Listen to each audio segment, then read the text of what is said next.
السلام علیکم جی، میں ابھی آپ کا یہ ویڈیو دیکھی اور جو جگتیال کا جو قصہ ہے یہ واقعی بہت شرمناک ہے، اور ایسی اولاد کو تو اللہ تعالیٰ سزا ضرور دے گا. ٹھیک ہے. اور دوسری بات، جو لڑکا اپنے ماں باپ کی انتہائی زیادہ خدمت کر رہا، اللہ اس کا اجر اس کو ضرور دے گا. لیکن ایک اور بات ہے میرے ذہن میں جو آ رہی، میں نے بھی کافی ادھر ادھر سروے کیا ہوا ہے. کیا ہم اپنے بیٹیوں کو یہ سیکھ نہیں دے سکتے کہ بھائی آپ اپنے ساس سسر کو اپنے ماں باپ جیسا دیکھو؟ کہ آج سے آپ کے ماں باپ یہی ہے. شادی کے دن اگر لڑکی کی ماں اگر اپنی بیٹی کو یہ کہہ دے کہ بھائی میرا یہاں تک کا رول ختم ہو گیا، اب آگے کے لیے یہ لڑکے کے جو ماں باپ ہے، جو تمہارے ساس سسر ہے، وہی اب تمہارے ماں باپ ہے، تم جیسا ہمارا خیال رکھتی تھی ویسے ان کا خیال رکھو، تو کیا یہ ممکن نہیں ہو سکتا؟ لیکن میں نے یہ بھی دیکھا ہے کہ کئی مائیں ایسے ہیں جو اپنی بیٹیوں کو یہ بولتے ہیں کہ کیا ضرورت ہے تمہارے کو کرنے کی، ان کے بیٹیاں ہیں نا، انہوں کریں گے، تم کو ضرورت نہیں ہے، تم بہو ہو، بس بہو بن کے رہو.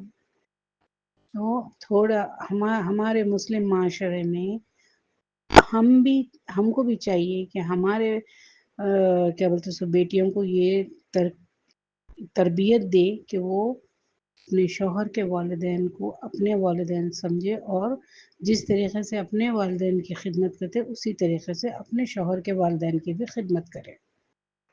لڑکے تو کئی جگہ یہ چاہتے ہیں کہ ان کی بیوی ان کے والدین کی خدمت کرے بول کے، لیکن لڑکیاں پہلے دن سے ایسا روب چھاڑ کے رکھتے ہیں، ایسا روب ڈالتے ہیں کہ وہ بیچارہ کچھ بھی نہیں بول سکتا. وہ بولتے ہیں نا کہ نہ وہ گھر کا رہتا، یعنی دھوبی کا کتا، نہ گھر کا نہ گھاٹ کا.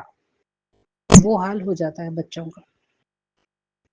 کیوں؟ ماں کو کچھ بولو تو بیوی کو برا لگتا، بیوی کو کچھ بولو تو ماں کو برا لگتا. وہ بیچارے بچے بھی ان چیزوں میں پس کے رہ جا رہے ہیں. ایسے کئی فیملیز ہیں جہاں پر لڑکے گھر سے باہر رہتے ہیں تو بڑا خوش رہتے ہیں، گھر میں آتے ہیں تو ایک طوفان رہتا. ماں بہو کی شکایت کرتی، بہو ساس کی شکایت کرتی، وہ بیچارہ نہ ادھر کا نہ ادھر کا رہتا. اس لیے ایسے لڑکے کیا کریں، زیادہ تر باہر گزاریں، یا تو پھر لے کے الگ ہو جا رہے ہیں.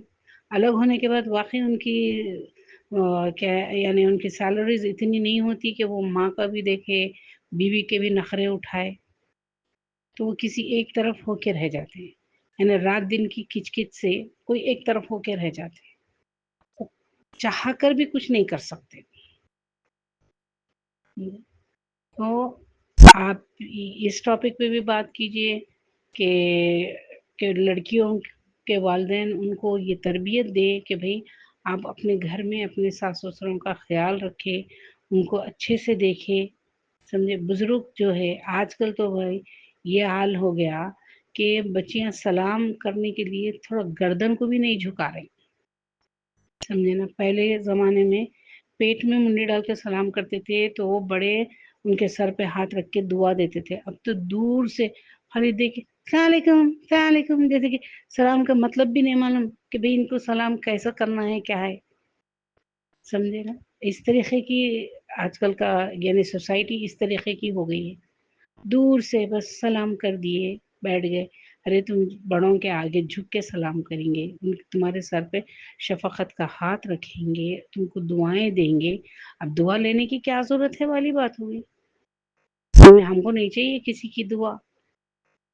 یہ بھی بول رہے بیٹا بس یہ ہے نا کہ ان سب چیزوں کا ایک ہی حل ہے کہ ہم جتنے بھی بڑے بزرگ ہیں یہی بیٹھ کے دعا کریں کہ اللہ آج کی نسل کو ہدایت دے. بس آج کی نسل کو ہدایت دے کہ وہ اپنے ساس سسر کو اپنے والدین سمجھے اور ان کی خدمت کرے.